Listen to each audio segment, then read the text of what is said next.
पिछले एपिसोड में हमने स्वर्ण मंदिर के आसपास के क्षेत्र का नजारा को देखा, जो अक्सर चहल पहल से भरी रहती है। हमने जाना कि स्वर्ण मंदिर के नजदीक ठहरने के लिए हमें कहां रुकना चाहिए, और फिर हमने स्वर्ण मंदिर की दिव्यता को अनुभव किया, जो भजनों और गुरुद्वारे की शांत ऊर्जा से भरा था। इन सभी सकारात्मक ऊर्जाओं ने हमारे अमृतसर की यात्रा को बेहद प्रसन्नमय कर दिया है। आइए तो अब हम अमृतसर की आगे की यात्रा को जारी रखते हैं।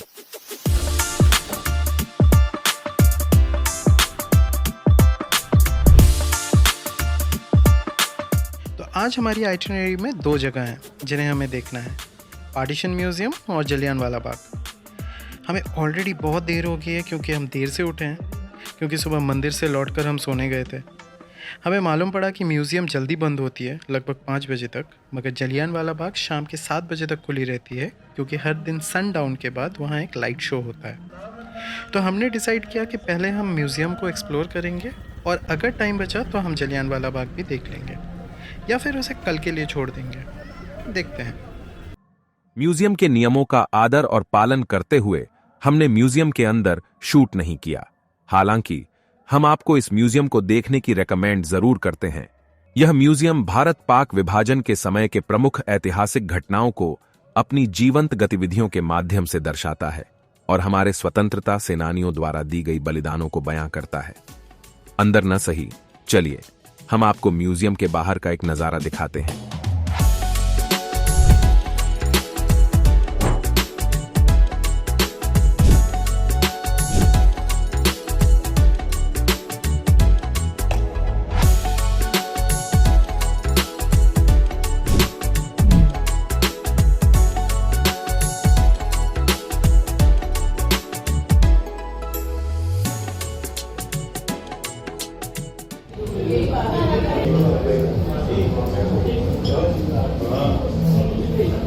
क्या लगता है आज सीएसके का कुछ होने वाला है? जीतेगा। लग रहा है 1 बॉल 5 रन। टफ टफ, या फिर मैच टाई हो सकता है।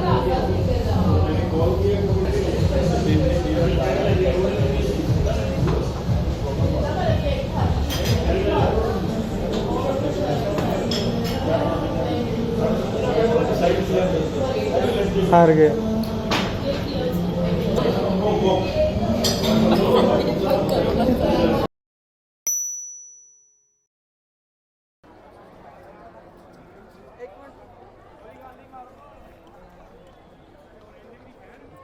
यहाँ पे हम लोगों ने वो नहीं किया ना, शॉपिंग इतना करने का मौका नहीं मिला। अब हम जलियांवाला बाग की ओर जा रहे हैं। हमें आज होटल से चेकआउट करने से पहले इस ऐतिहासिक स्थल को देखना होगा, क्योंकि ये नज़दीक है। हम आज एक दूसरे होटल में चेक इन करेंगे जो शहर के सेंटर में स्थित है, क्योंकि हमारा शहर के अन्य हिस्सों को भी एक्सप्लोर करने का प्लान है। यहाँ से जाना है शायद से। जलियांवाला बाग नरसंहार एक ऐसी ऐतिहासिक घटना की कहानी जो भारतीय स्वतंत्रता संग्राम के दर्दनाक दास्तां को बयां करता है।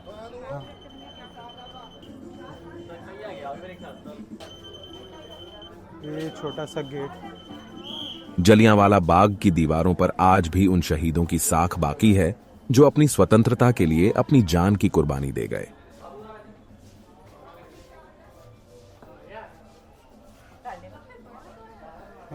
हाँ, यह घटना 13 अप्रैल 1919 की है, जब ब्रिटिश सरकार ने रॉलेट एक्ट लागू किया, जो लोगों के मौलिक अधिकारों को छीनने वाला था। इस एक्ट के विरोध में अमृतसर में एक शांतिपूर्ण सभा का आयोजन किया गया था, लेकिन ब्रिटिश सेना ने बिना किसी चेतावनी के लोगों पर गोलीबारी शुरू कर दी। इस नरसंहार में हजारों लोग मारे गए और कई घायल हुए।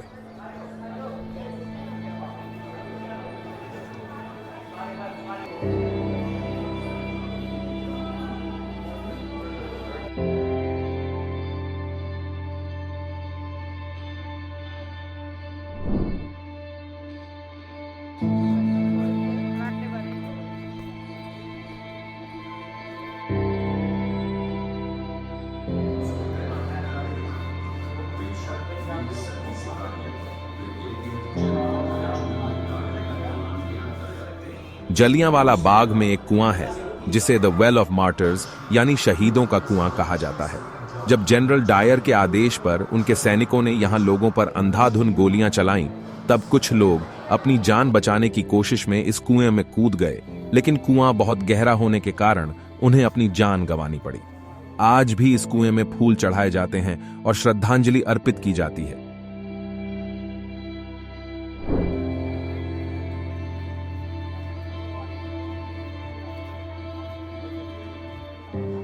गोलियों के निशान आज भी दीवारों पर दिखाई दे रहे हैं। यह एक भयानक स्मृति है, लेकिन यह भी एक प्रेरणा है। इन बुलेट मार्क्स को देखकर हम उन बहादुर सेनानियों की स्मृतियों को सलाम करते हैं जिन्होंने अपने जीवन की आपाधापी में देश की स्वतंत्रता के लिए संघर्ष किया।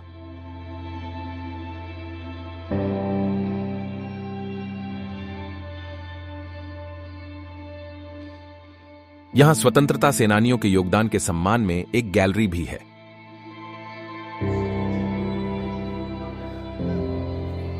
इस लाल बलुआ पत्थर यानी रेड सैंडस्टोन से बनी पिरामिड आकृति के स्मारक को द फ्लेम ऑफ लिबर्टी के नाम से जाना जाता है, जिसके ऊपर बड़े अक्षरों में लिखा है, people were fired eight from here.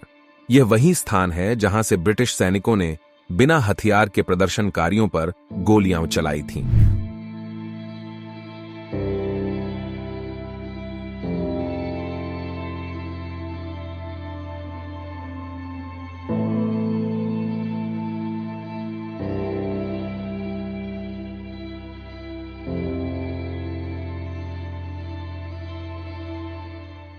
इस पवित्र स्थल ने हमें हमारे स्वतंत्रता संग्राम के वीर सेनानियों की शौर्य गाथाओं का अद्वितीय अनुभव कराया है। इसकी यादें हमारे दिल में सदैव बसी रहेंगी। हमने इस स्थल में हमारे स्वतंत्रता सेनानियों के संघर्ष की अद्वितीयता महसूस की है और उनके बलिदान को सलाम किया है। इसी सोच और भावना के साथ हम जलियांवाला बाग का अवलोकन समाप्त करते हैं। लेकिन आप हमारे साथ बने रहें, देखते रहें, क्योंकि यह यात्रा अभी जारी है।